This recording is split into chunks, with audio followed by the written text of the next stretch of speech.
doing it. So for me, from my email, I go to the 9 little dots on the top right. I go to my drive, my Google Drive, and then I search. For me, I search for the word master because it's called our master current folder. So there it is, KW Ledgemont master folder current. Okay. So are you guys all in that? Okay. You guys in that? No. Do you have access to that drive? Okay, Troy, let me invite you to that. So you have access to that drive. If anyone online doesn't have access, please, the master folder, yeah. KW Ledgemont master folder. Okay. Okay, I'm going to send it to you. So I'm sending it to the Troy Ward 07. Okay. I'm sending that. So in the checklist, I just put a 1. I don't know why you can't, well, we can't see this full column on my account. Oh, I know why. I know why, because this thing is on. Perfect. So I put a 1 in front of these so that they show up at the top of this list. This is, basically a full resource for you guys. But for now, I think that these are the primary things in general that you're going to be using in this folder. So do you have access to it? If you go to your email, you should have an invitation.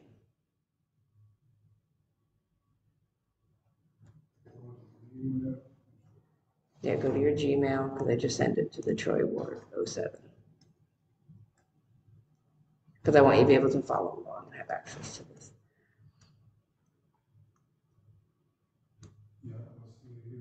You got it? Okay, so access it through there, through that email.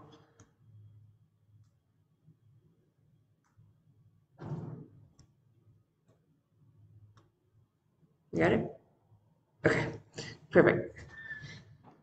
Okay, so I'm going to open up the checklist. Open up that burst file. So these are all our checklists. I've got the old stuff in here just because of the whole NAR settlement and things were changing. I just didn't delete them. So it says old checklist, do not use. All right, so the first one we're going to do is the KW Largemont buyer rep checklist.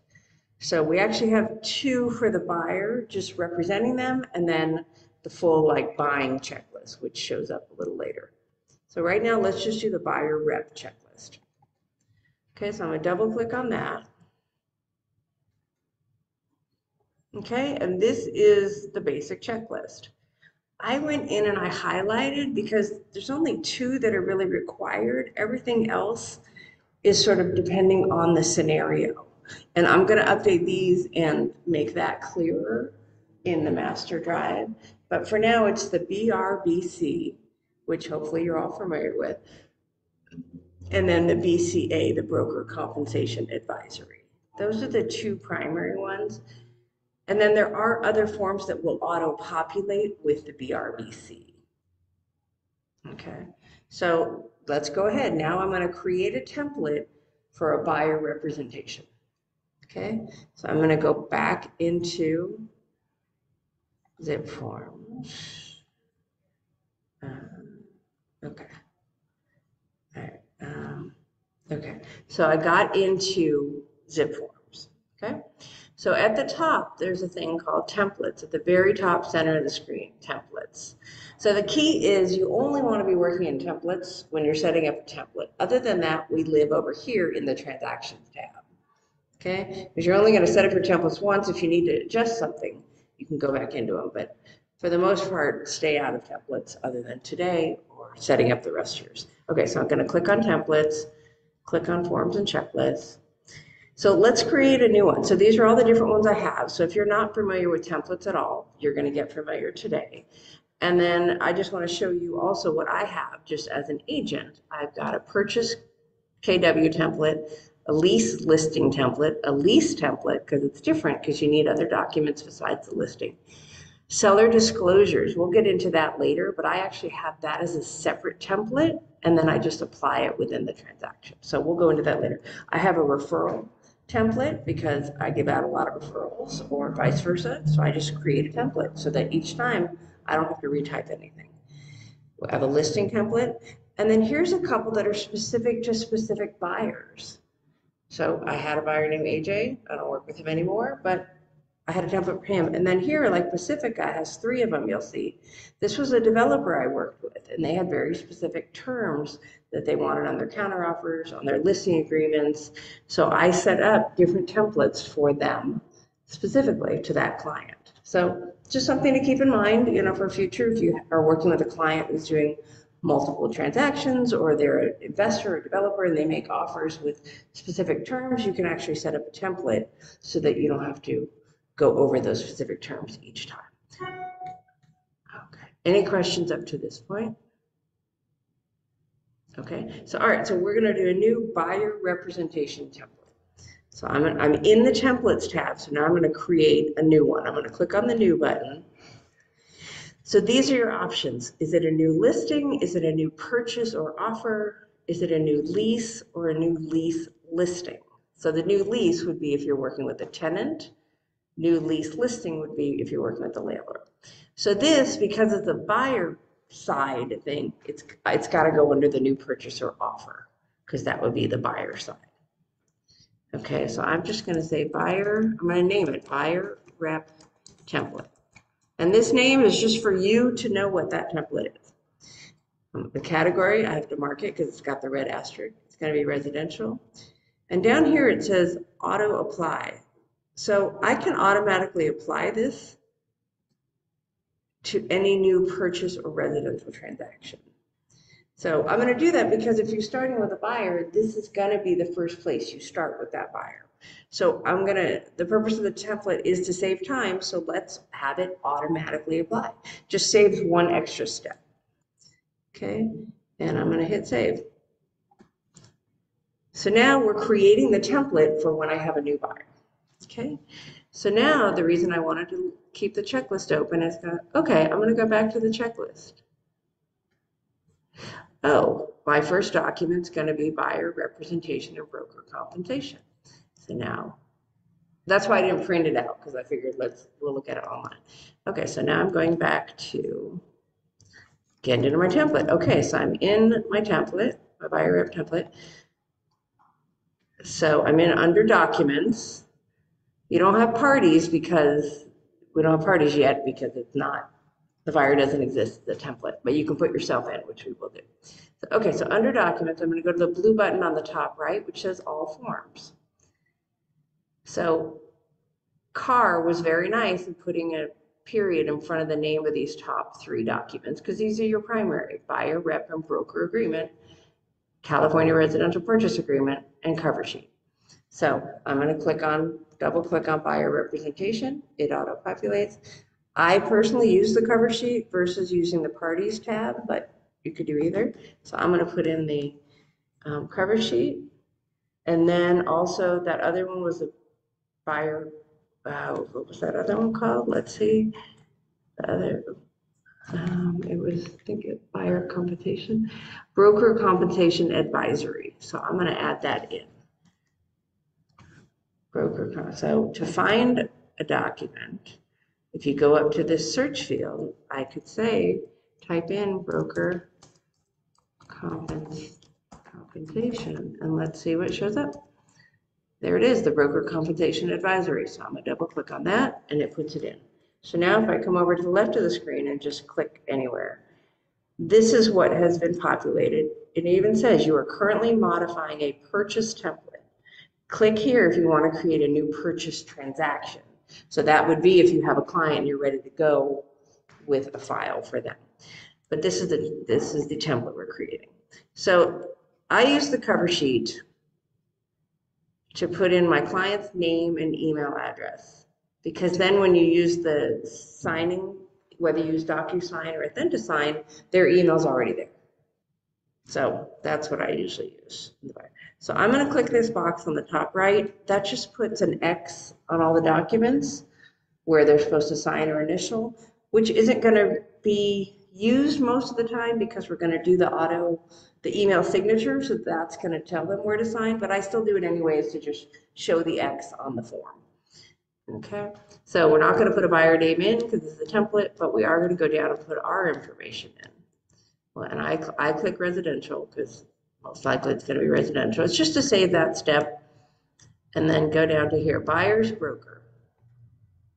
The buyer's broker firm name, that's us. It's Keller Williams Larchmont. Okay. And our address, 118 North Larchmont Boulevard.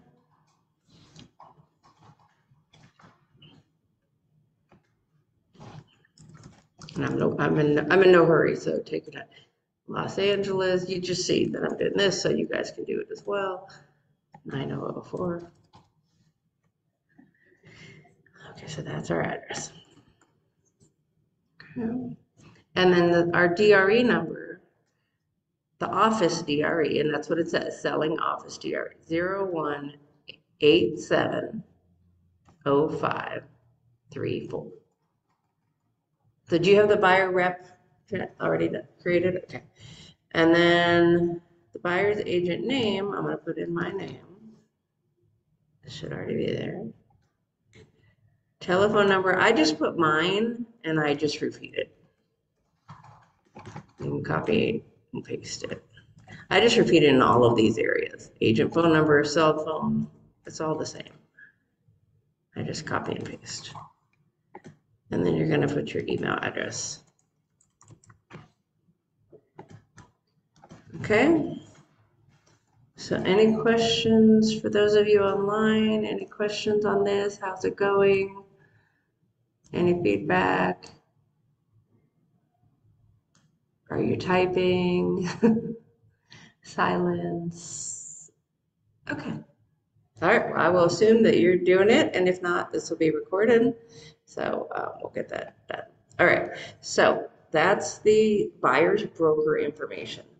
Okay, and anything else there? No, because we don't know anything. It's a template, but we do know that you'll be involved, so you put your information.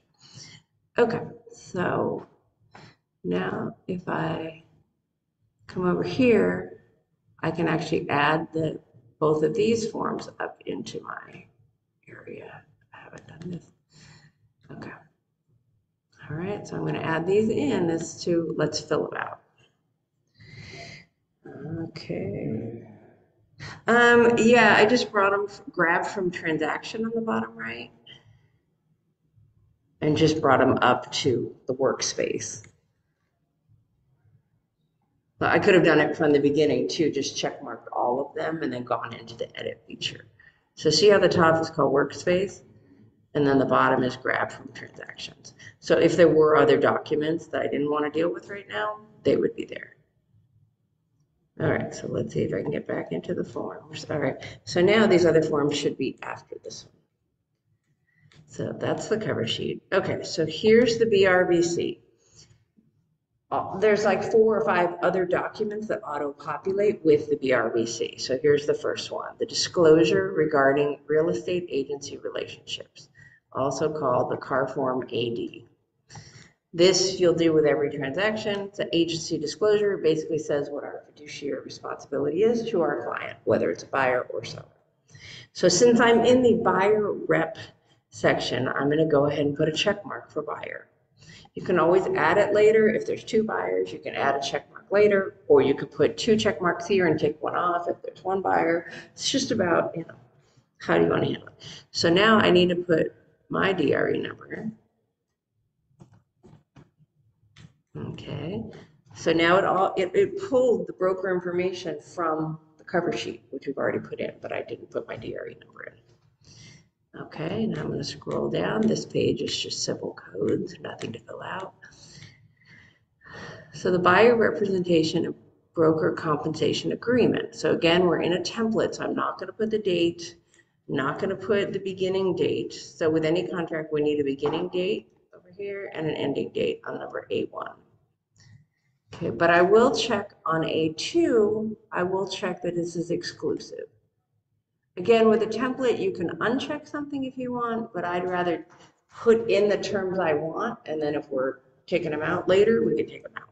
But I want this to be exclusive. Okay, property type, it already has single family condos included, so just leave those there. If it's somebody that you're going to be doing anything else, you can add in other types of properties.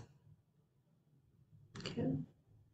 Location, I'm going to check mark And I'm going to put Los Angeles County because most likely I'm probably going to refer someone if they're going out of Los Angeles County. And so that's county, that's everything in LA. Like you're pretty much covered for anything you're going to show them in the valley, in the city, it's all LA County. Okay. And then the only next thing I'm going to do, amount of compensation, you know, you can put in 3, you can put in 2.5. I'm going to put in 2.5 just as a starting point. So that way you don't have to remember to put a number in. You can always, if you're sitting in front of a client, you could always adjust that if you are adjusting it. That's the only one you need there. The next one I would do is E3, the continuation period. This just says how many days after this representation period for broker involved properties. So if you show someone something today, or 2 days before the 3 months is expired, you still want to be, you were involved in that property. So I just put 90 days just to have something in there. And then also I recommend you'll do an extension if you need, but just put something there because that's covering what you've already been involved with prior to this expiring. Okay, and then there's really nothing else to do on here that's general. I'm not really sure this whole G2 thing. Buyer does not have sufficient funds to pay broker. Like, if you know that ahead of time, just be careful when working with that client. If you can, I guess in that case, you're relying on the seller to pay for it. Okay.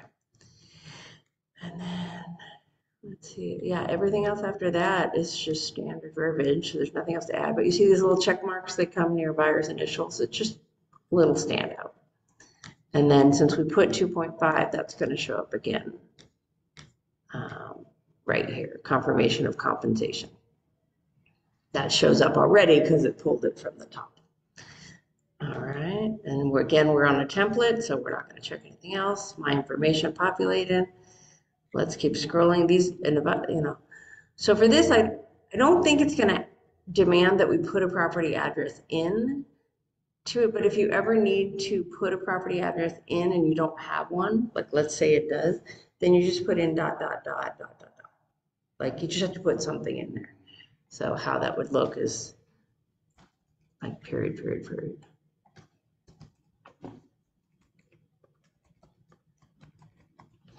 And so then because sometimes you want to print something, but you don't know the address. So if it required that, you could just leave that in the template too. That way you're avoiding it altogether because you're not looking at a specific property. All right, so I think we're good on that. Broker's compensation advisory is an advisory. It's advice. There's nothing to fill out in there. Possible representation of more than one buyer or seller. I generally describe that by saying I may have more than one client. It could be for this property. It may not be. That, just so you know, I'm working with other clients. Okay, California Consumer Privacy Act. Okay, so there's nothing else to fill out. Oh, the broker's compensation advisory, we just learned that, is automatically included. So I can actually delete this because it already showed up in the automatic documents that were pulled. I wasn't sure about that. Oh, so I think I could just hit this X and delete it from the template because it's already going to pull with the BRBC. Okay, and that's it. So now I just hit save. Then I go back.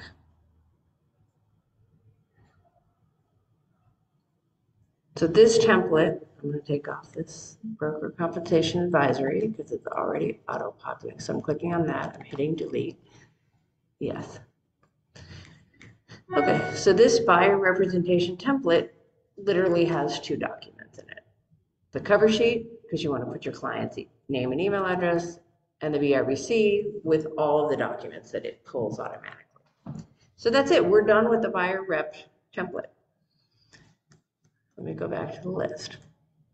So now I would go back to the checklist. So after you have the buyer rep, then the next thing would be the buyer, what is it called? The buying checklist, residential buying checklist. So this is where your client is now writing an offer, and this would be what's needed after that. And there's a lot of things in here, and Raha and I are going to try to reorganize this again. It's one of those working documents. The documents will be the same, but it's more just the organization and how making things look a little more obvious as to what's required, in what order they go. The main one being like seller disclosures. We're going to try to separate those. So for this one, the main things, the main 1, 2, 3, 4, 5. The main 5 that you're starting with, and you can either highlight it on yours, whatever, is the BRBC, which you will already have done. And a lot of these auto-populate with all these other ones. The broker compensation advisory, which is already in that, so forget that, sorry. There's a buyer transactional advisory on that list. So I would do these upfront kind of thing once you're in with your offer. And then there's a buyer homeowners insurance advisory, because getting insurance is a little more difficult than it used to be. And then you're going to have your residential purchase agreement, the RPA. So those are the primary ones that you're going to start with. Does that make sense? Sorry, forget the broker compensation advisory, because that's an automatic one that pulls up. BRBC, buyer transactional advisory, homeowner insurance advisory, and then the RPA. Like those are going to be your starting documents. So let's create a template with those if you haven't already. Okay. All right, so I'm going to set up a template. I'm going to go to templates, forms, and checklists. So let's create a new, and then this is also a purchase or offer because it's on the buy side. But I'm going to have it not automatically apply. That's the key. Oh, well, do not automatically apply. Because the very first thing is the BRBC. That's your automatic first thing. So for this one, which is going to be the, what do they call it? They call it the residential buying checklist.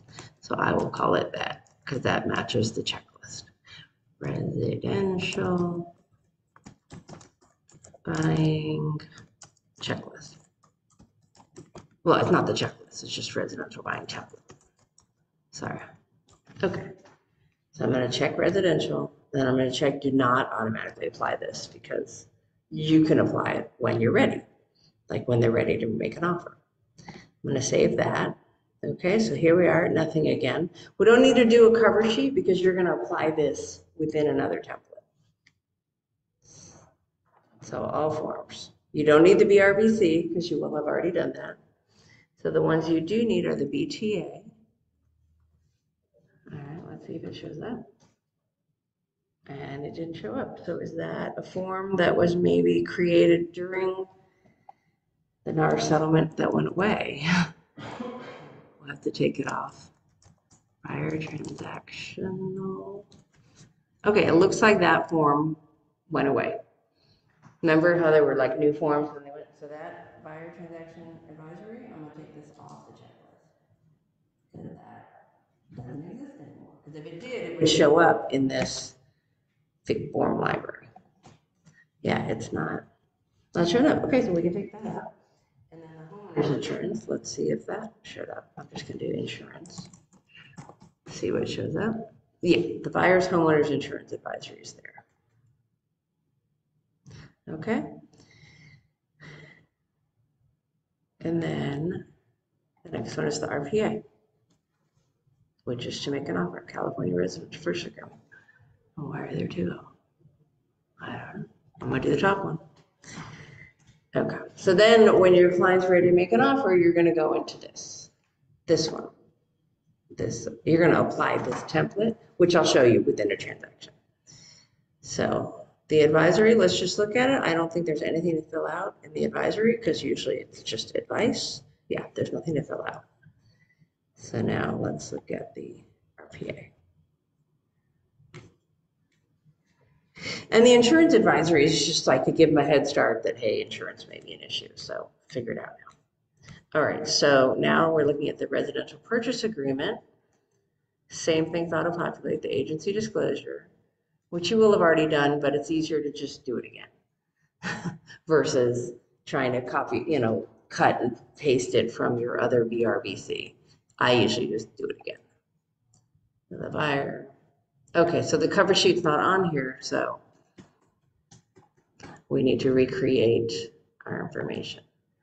Oh, but it will auto-populate when you apply this template. Hold on. So you don't need to recreate it because when you apply this template to your transaction, it's going to pick up the same information within your transaction. Yep. So we don't need to put in, that's it. But okay. All right. So on a purchase agreement template, I like to just get ahead of the game and check, that they're representing the seller, we're representing the buyer. Our information is going to auto-populate because we're applying it to a template. We don't know the purchase price. I usually just put 30 days for a standard close. Again, you can change it in your transaction. Everything you can change in your transaction. This is just to help you be able to write an offer in 5 minutes if you need to. Okay, so let's see what else. Initial deposit. I don't think there's anything else. So the loan, so I'm just going to go over this. It's not a contracts class, but I'm going to go over it just because I think this is really important. So under loan amount here in E1, you're going to put what their loan is, 80%, whatever it is. But this part, not to exceed, if you don't put a number there, and not to exceed on interest rate and points, if you don't put a number there, your client might not be able to use their loan contingency to cancel. Because what if they get offered a 15% rate because they have terrible credit? These two numbers are just to protect your client from not having to use a crazy loan. They can still do a crazy loan if they want, but this just protects them because if you don't have a number there and they get offered a loan at 15% and they decide to cancel, the other side can say like, well, you got a loan. So this is just a protection. So I always say put something in there. And 8, yeah, they're not going to pay 8 right now, but if you go too close to what the actual interest rate is they're paying, the seller could get nervous. Like, well, what if you put 7 and they get 7.25? Like they don't want you to have the right to cancel for like a small number. So I just put 8. What? Talk to the lender, but I'm saying if you put a number that's too close to what the actual interest rate is, it gives your buyer the right to cancel if they get 7.25 instead of 7, and for a seller, that's too risky. So I just put a number that protects them over having to pay a crazy amount, but they can, but this just protects them from not having to. Okay. All right. And the only other, there's not much we put in. You're going to probably want seller agrees to pay the obligation of buyer to compensate the buyer's broker, but this is, that's G318, but that's all dependent now because it's all negotiable. So it's dependent on what kind of offer are they making. Is it high enough to cover your fees? So you can either add this in if you sort of always want the seller to compensate that, but they may not. So it's just, and then same thing with the G1 right above it, seller credit. You can do it as a percentage to be applied to closing costs or other. It can go towards the buyer's obligation to pay your broker. So if it's the full amount, if you want them to pay the full 2.5%, you would do the G318. It just depends on how strong their offer is, I think. So you can either leave it blank and deal with it later, or you can just automatically attach this if you think you're just going to automatically do that in most offers. So that's just how you feel. Because if you attach it, then you got to remember to take out that form if you're not going to use that clause. Does that make sense? Okay.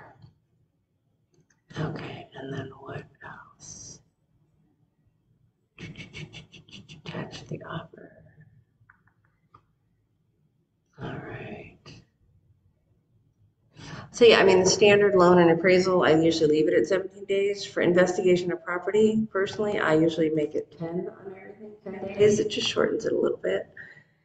Just, if that looks better on the seller's end, if a buyer's like, I'm gonna get everything done in 10 days versus waiting full 17 days to have the right to cancel is a long time. Okay. All right.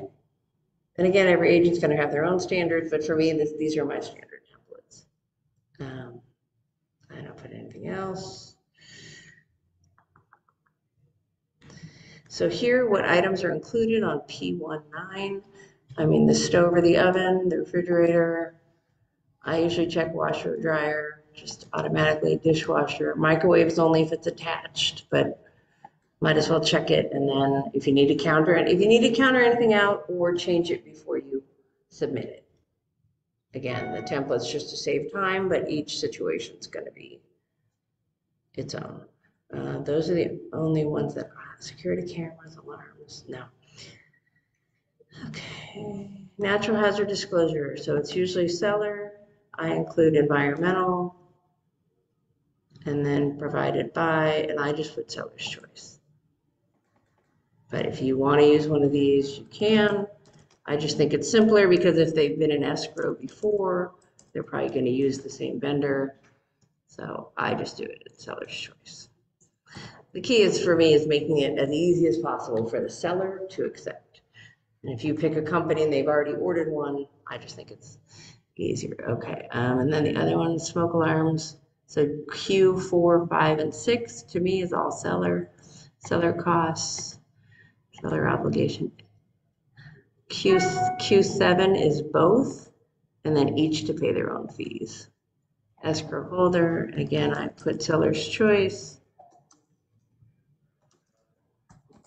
If you're making like a super strong offer, I would say go ahead and put in your vendors that you want to use.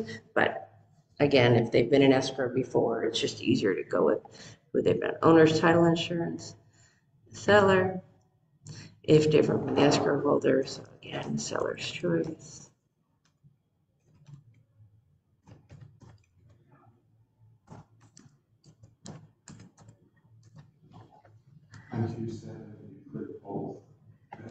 I did, but then when I clicked each to pay their own, it took off. Yeah, I guess it was in either. So it's each to pay their own because sometimes the seller may have more fees. So they just each pay their own. Yeah. All right, county transfer tax and fees, city, I do seller.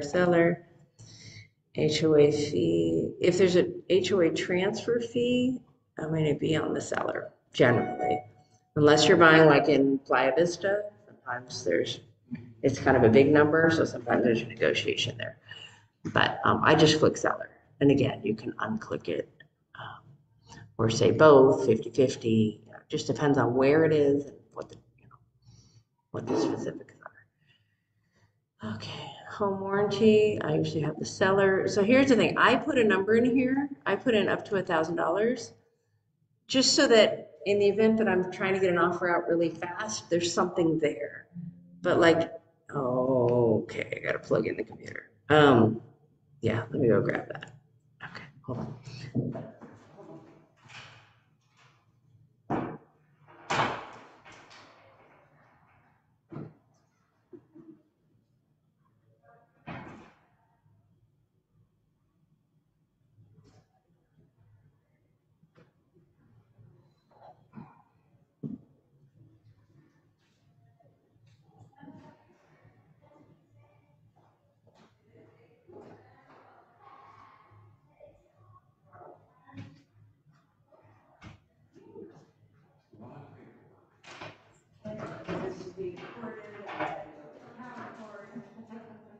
So sorry. Nice. All right, power cord. So sorry about that. Okay, that should do. Okay, so what I was saying is home warranty, I usually put a number in there so that if you forget, there's at least a number in there. Issued by, and I usually put buyer's choice on that one because that way that lets me order it for the buyer. Okay. I think that's it there because everything else here will be specific to the property. Yeah, I think that's it on the offer itself. That's why they changed the format so all the terms are up front. Yeah, so there's nothing else here. Okay. And I think if you do that one, now that I think about it, if you're asking for the seller to pay the commission and cover the buyer's obligation, then you should attach your BRBC too.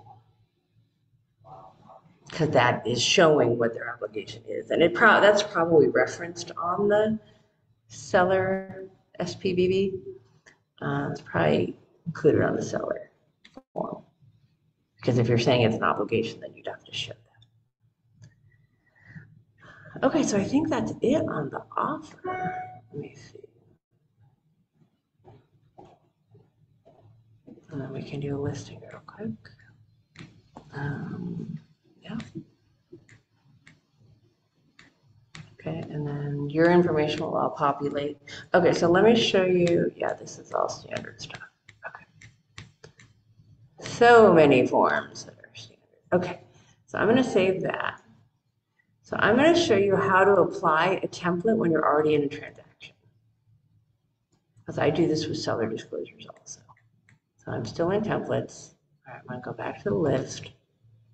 So now I'm in transactions. See how this tab is gray at the top under transaction. So let's say I have this this file, which was a seller. I'm going to go into documents. And let's say I hadn't done the seller disclosures yet. Up here, like in the center, 3 rows down, is a button that says apply template. So I could go apply my seller disclosure templates now.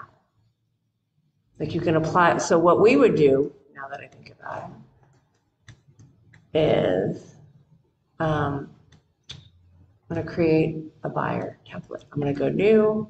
I'm going to create a new transaction, like a test transaction. New buyer. So it's a new buyer I'm working with. So it's a new purchase or offer, because that means buyer. Okay, so this will be a test buyer 123 Main Street. Okay, it's residential. If it were in the MLS, I could do MLS Connect. Don't forget about that button. That's if they're making an offer. You can also do it later in the transaction. All right, and so what automatically populated? The buyer rep template automatic. Oh, hold on. Did it? Buyer rep template. Okay, save that. So it takes a second. So now I've got it says toward the top left, you can see the name of the transaction, test buyer 123 Main Street. That's the transaction I'm in. If I go over to documents, this is what pulled up. I think I did the wrong template. Yeah, so let me delete these. So if I select all and delete them, yes. Then I can apply a template and do the buyer rep template. Let's see. Oh, because I think, you know what, I think I already had residential buyer as a template, as the automatically apply. So here, so now if I do the buyer rep template, yes, continue. Okay, so there, it's just the BRBC. That's the only thing. Let me make sure my stuff's in there. Yep, my stuff's all in there. Okay, so now, if I'm in this and I want to make an offer, so I'm going to go back into that test buyer's transaction.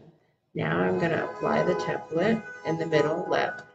I'm going to apply the template and go residential buying template, which we just created, and apply. Okay, so now let's look at the RPA and see if everything populated.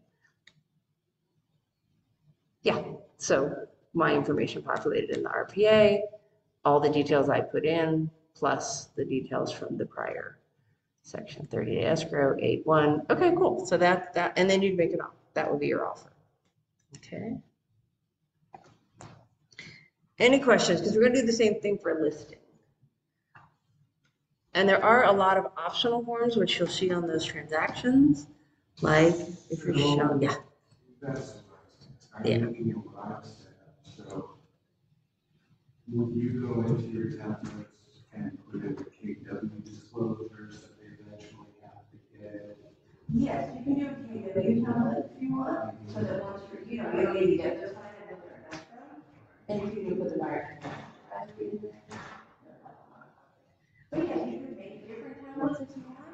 to apply. So there's different ways of thinking. Some people want to just create a new buyer transaction, have everything populate in there. I think it's neater to just, and like sort of free space in your head versus opening that and having 18 documents that you don't actually need signed yet. You don't need them signed until you have an accepted offer. So each step I would do a different template. Yeah, because then it's like, yeah. Okay. Right, exactly. You're right. This whole list of 30, like which ones am I doing now? So I think it's simpler to just apply different templates. Okay, so now I would do the offer. So once I do the offer, then you can have a Keller Williams disclosure template with the 3 or 4 that we have. And you could do that as well. It's not going to auto-populate the signatures on those because they're not CAR forms. So you would just do that on your own. But so if you're doing a seller, which we've got a little time, we can do a listing agreement. The seller disclosure template is what you're going to spend a lot of time on because that's what's got to match most of this if you're representing the seller.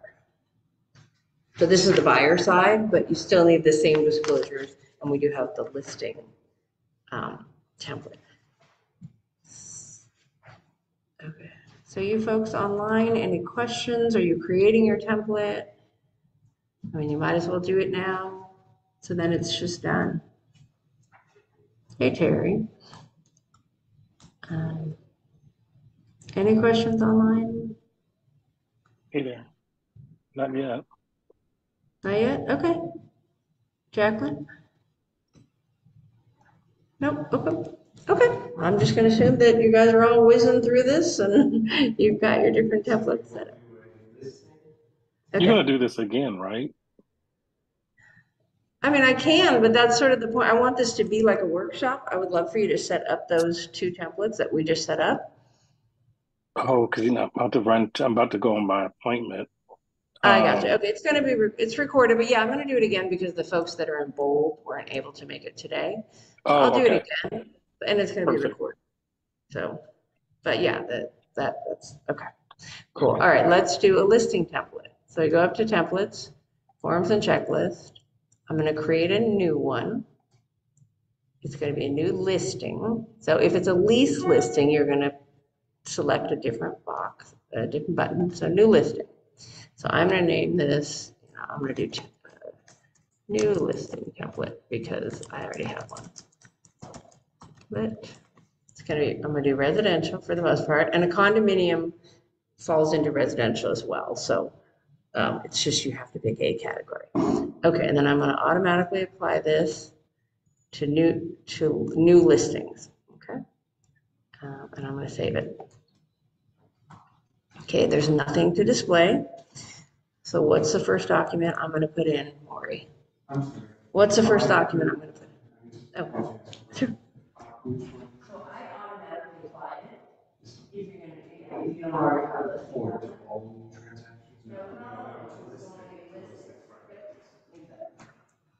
You got that? We're good? Okay. Okay. So, all right, or Troy, what's the first document I'm going to put in? Okay. Mm-hmm.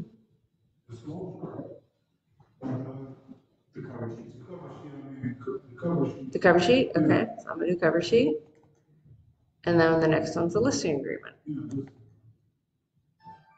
Okay, so for some reason, this is like, see how it says there's no documents to display? It's making folders. I don't know why. Sometimes it puts them in a folder, sometimes it doesn't. Did you see that? I'm not sure why they're in a folder, but okay.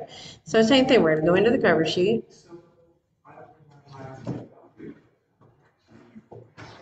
Check the folder. That's what I just said. I don't know why it does that sometimes. I don't know why it sometimes creates a folder and sometimes it doesn't. Okay, so now go into the cover sheet.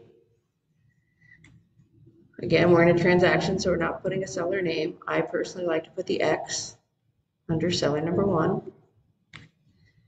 Property, we don't know what the property is, but I know it's going to be residential, so I checked the box. And I'm just going to go down and put the seller broker information in, because now we're doing listing.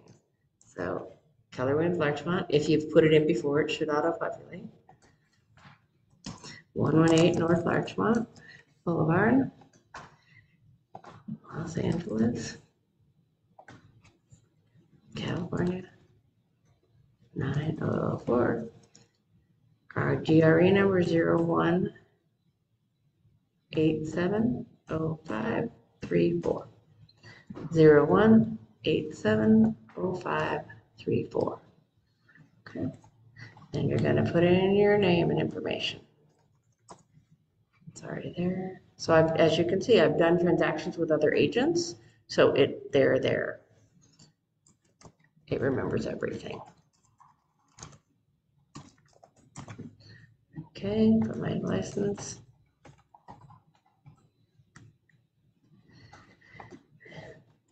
My phone number. I just put mine everywhere. I don't put the office number because if they call the office, it's going to get us, and we're going to give them your cell phone number. Okay, and then your email address.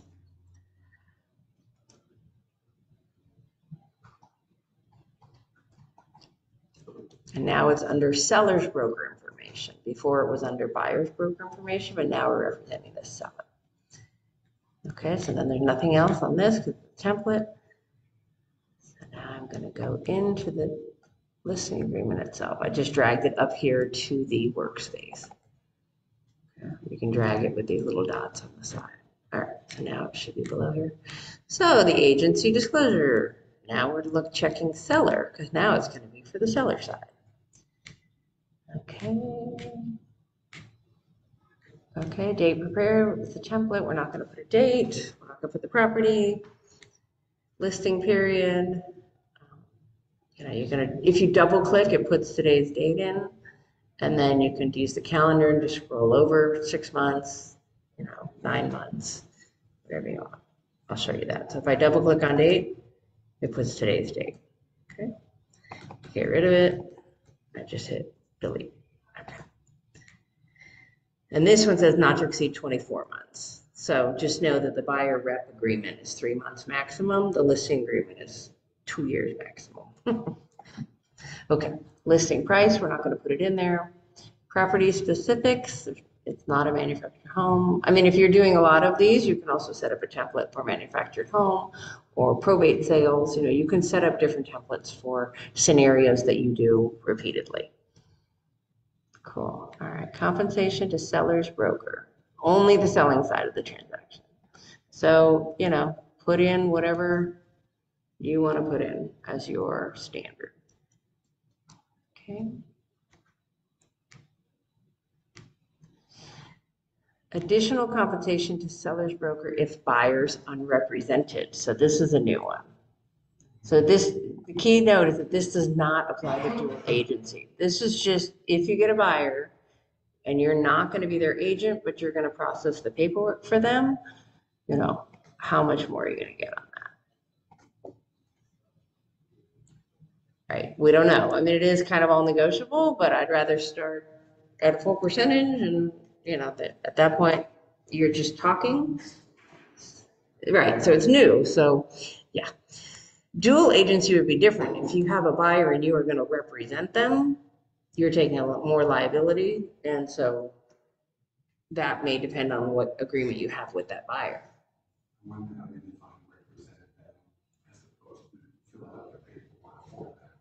Well, you're not filling out for them, you're just submitting. You can send it for signatures, but you're not counseling them on it. You are, but you're not counseling them on it. Here's the seller disclosures. We're going to need these signed. You're not explaining them. You're not going through them because you're not representing them. Okay.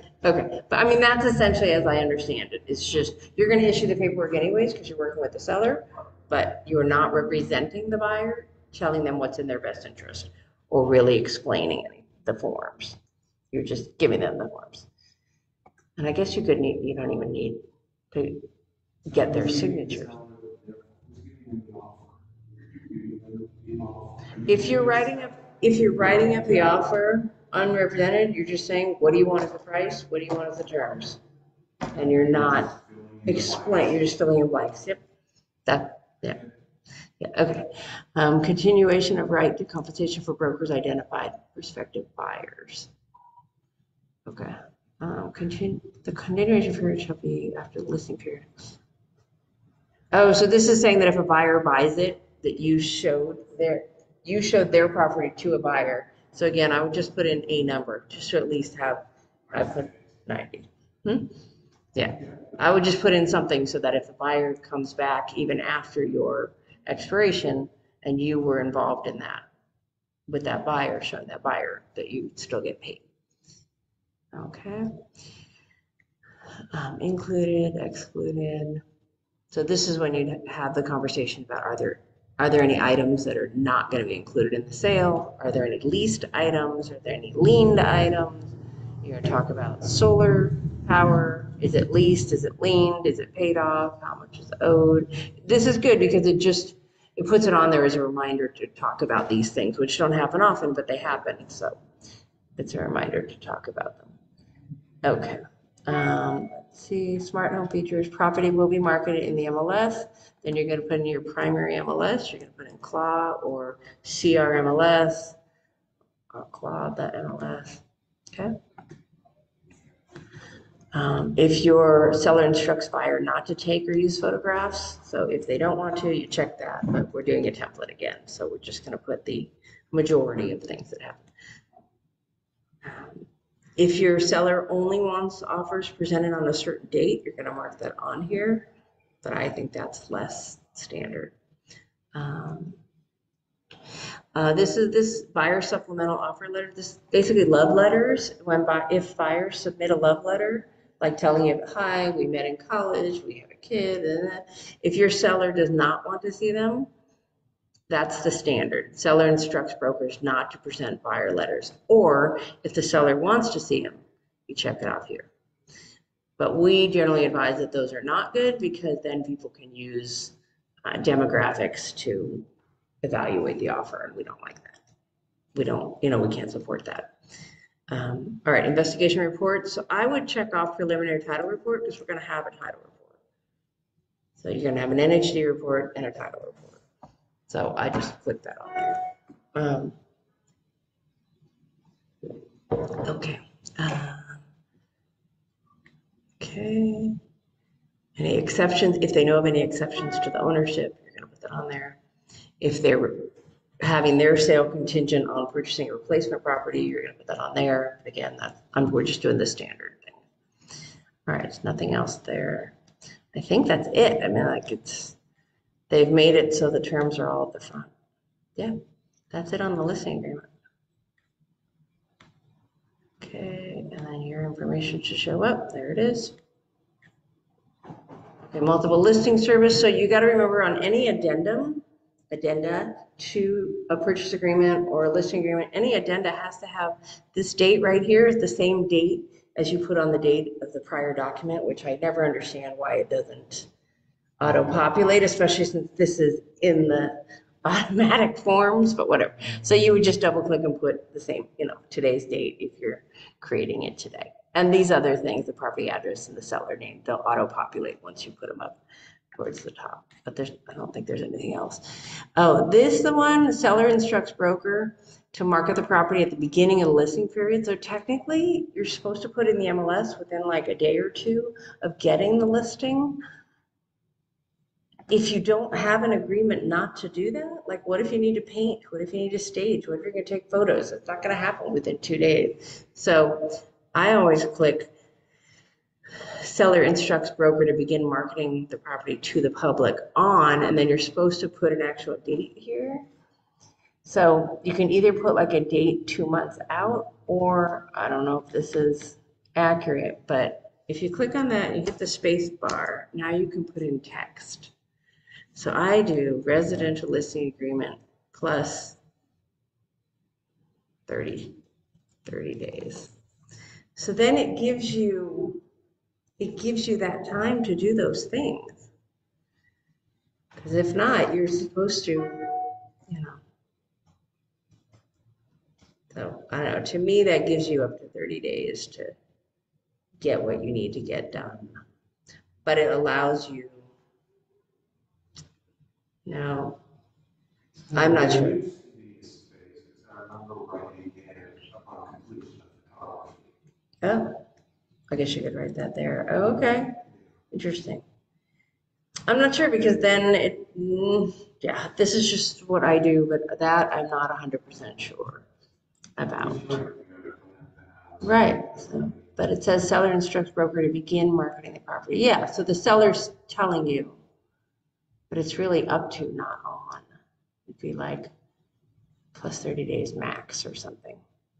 Sorry, this shouldn't be on the recording, but you know, it's just like that way they're allowing you time to get the property ready. That's the conversation to be had, is that we may need time to get the property ready. Okay. All right, so here's the seller authorization one. This is new under seller concessions. So concessions explained. So it'd be really good to read this and read it with your client. But B is the seller authorization. Seller does not authorize to put in the MLS that the seller is willing to consider offers asking for concessions. Or the seller authorizes broker to put in the MLS that the seller is willing to consider offers asking for concessions. So that's what we're hoping for, is that the seller is at least open to considering the offers. This doesn't say an actual number. It just says that the seller is open to considering it. So I'm going to check that on my template as the preferred way to go. And again, even if it's number one, the seller does not authorize broker to put in the MLS that they're willing to consider offers asking for concessions, that doesn't exclude offers asking for it. It's a negotiation like anything else. That just means they don't want you to put in the MLS that the seller's considering it, but it doesn't mean that they won't consider it. Does that make sense? Yeah, so, okay. And then seller instruction about photographs. Okay, so that would just be if they have issues with photographs.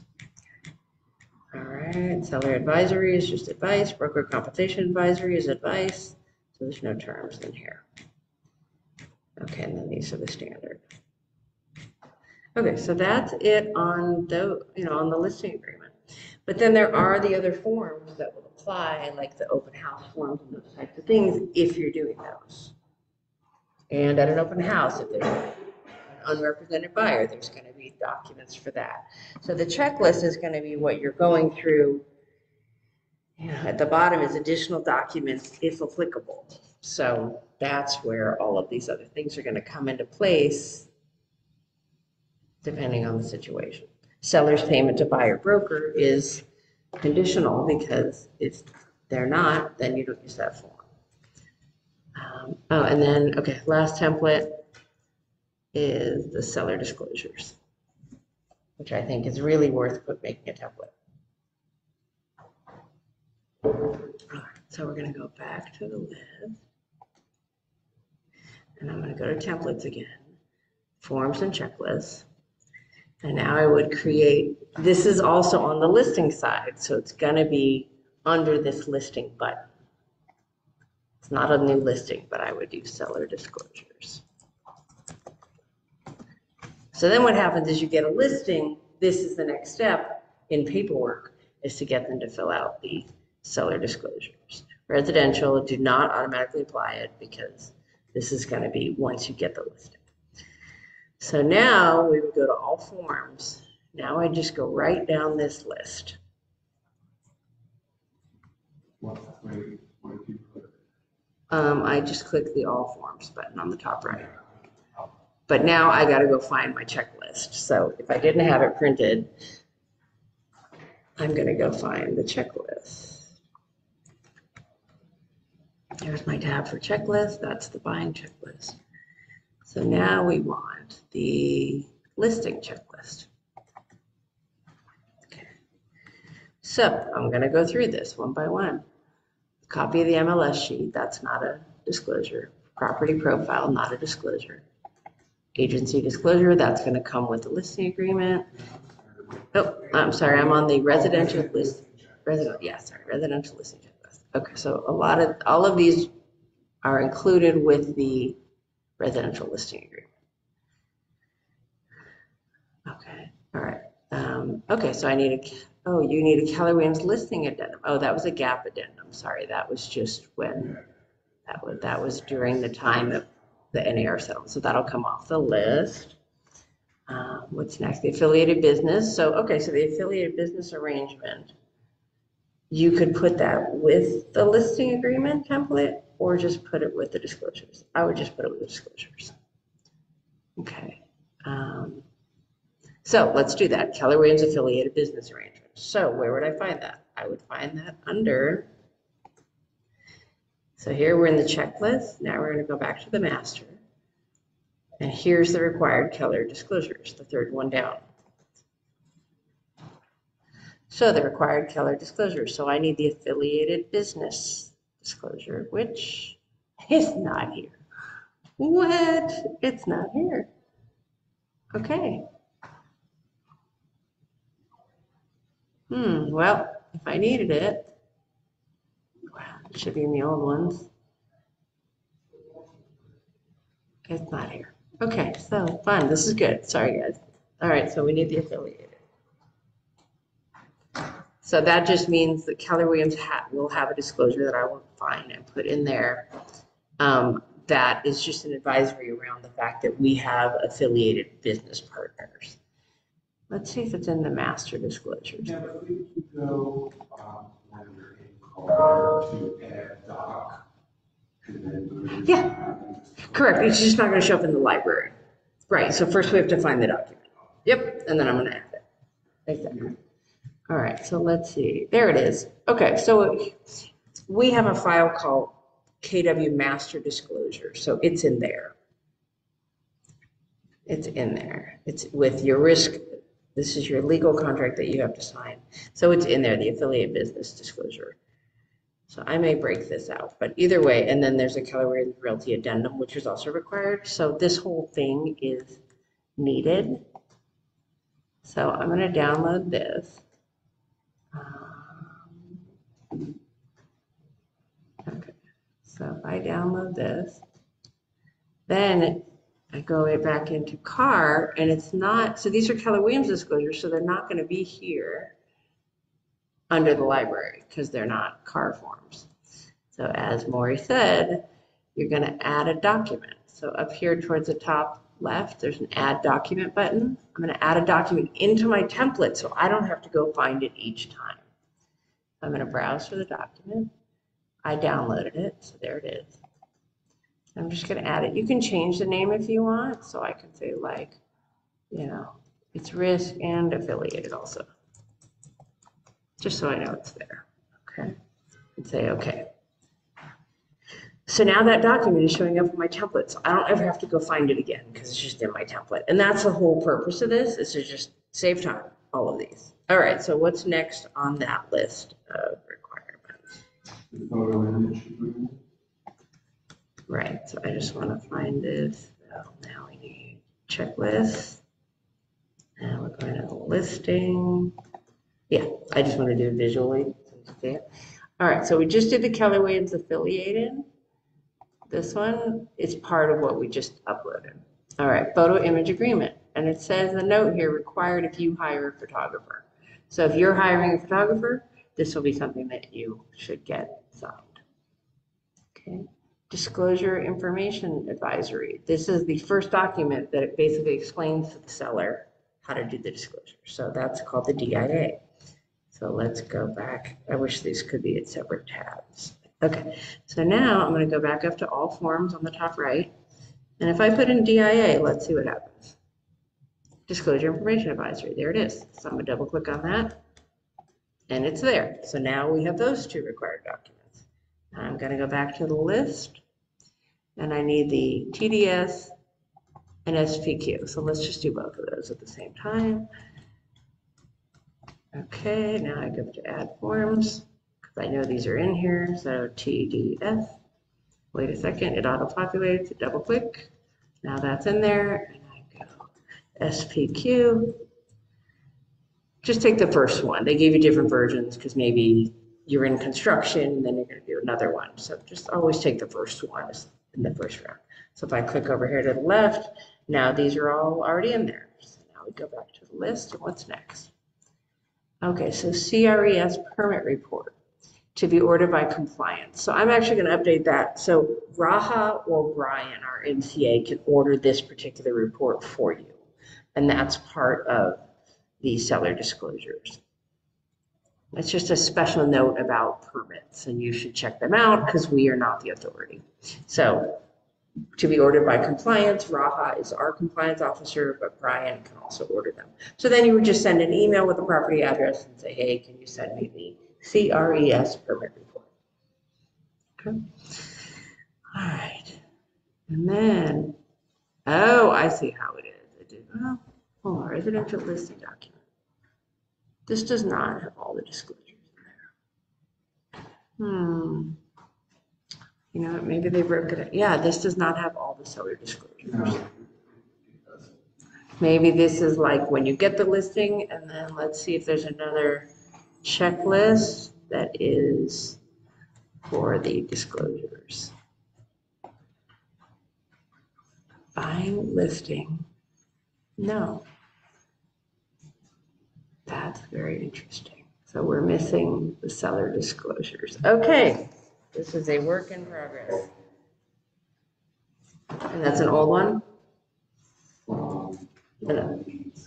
Okay, it's a different.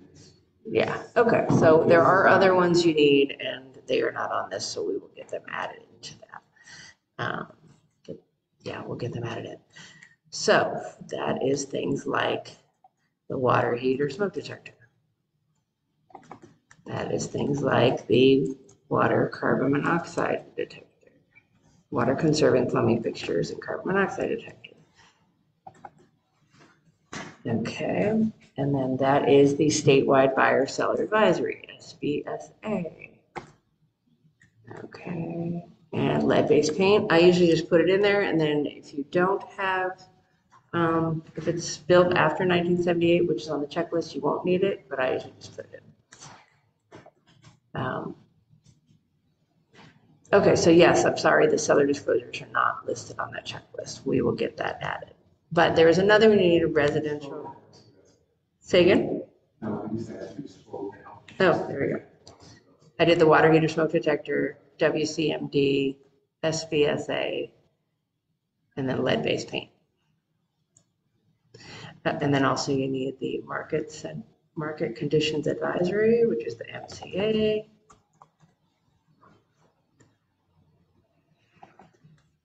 Okay. Okay, and then we need the environmental hazard booklet report.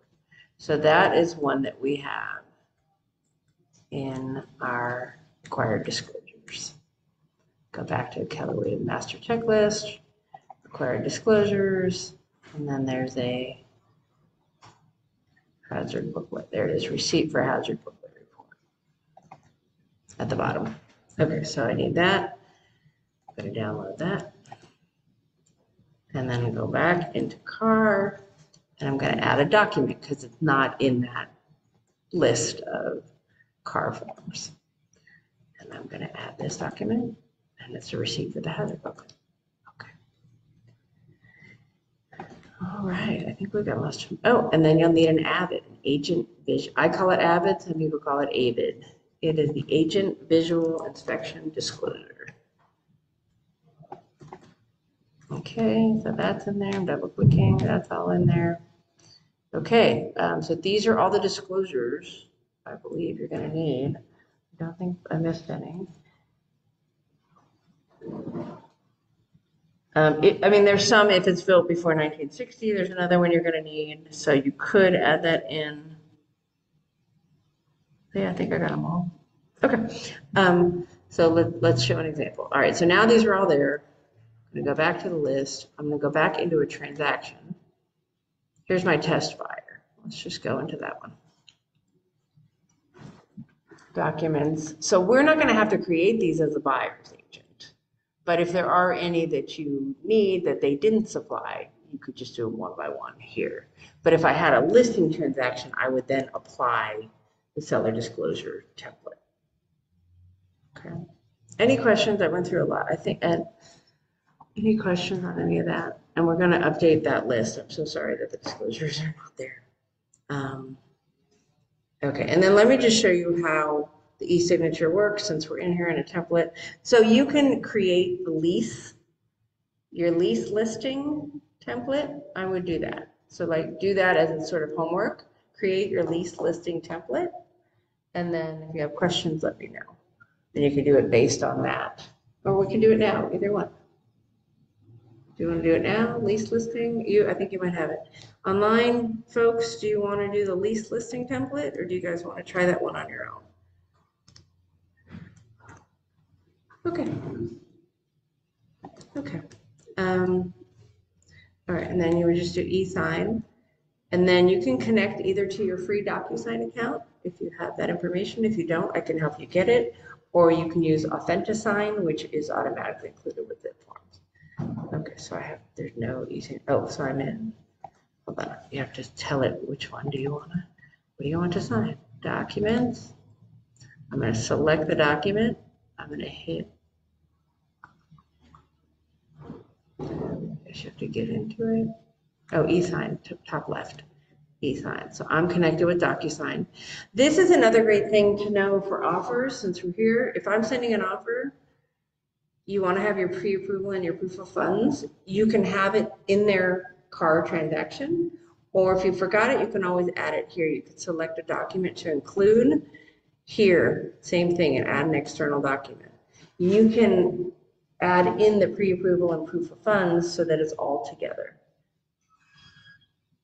So, I mean, the best thing to do is probably, just add it here, add it within their transaction. And then they don't have to sign it, but you're just going to include it with everything. But sometimes people get different pre-approval values. If you're seeing this house for $1.4 million and this one's $1.6 million, you might have multiple letters. So just be sure to label it so that pre-approval 1.4, pre-approval 1.5, just so you know which one you want to add to that specific transaction. But that's really great because again, then if you're on the road and you want to send an offer like from your phone, it's much easier because everything's already there. You're not downloading and then uploading, and on your phone it's really hard to fill out these forms. That's what I find. So I'd rather have all this stuff there, and then if there's something specific like, oh, they're going to close in 2 weeks, it's a cash offer, you can change a number easily. But their pre-approval's already on there. I love that. So remember, you can add a document and then, okay. And then, just don't forget about the MLS Connect button if the property's in the MLS, because that's going to just automatically populate the address, the APN number, the listing agent's information, the year bill. It's going to bring in all this information. And some of us started before that button existed, and it took a lot of time to put in all that information. Well, I think we covered everything. I'm definitely here for questions. Any questions? No? Okay. You can always reach out to me if you have questions. We'd love to help you guys. Okay, I guess we're good if no one has any questions. Oh, there's chat. Things going on in the chat. I'm so sorry. Good. I'm so good. No mic. Uh-oh. Did you guys not hear this whole class? Oh, man. I'm sorry, Jacqueline. I did not see. Uh-oh. Oh my gosh, I'm so sorry. I didn't see these. Can you give me access? Koya, what did you need access to? I'm not sure. Okay, well, I'll reach out to Koya. But okay. And Jacqueline, I'm sorry if you couldn't hear. I'm so sorry. Okay. And I don't know, Jacqueline, which form you wanted emailed. Okay. Sorry, you guys. I will get everything wrapped up. This was the first draft. Thank you for being here, and we'll get everything solidified for everyone. All right. Thanks, you guys. We're all set. Thank you very much. Thanks, Nasio.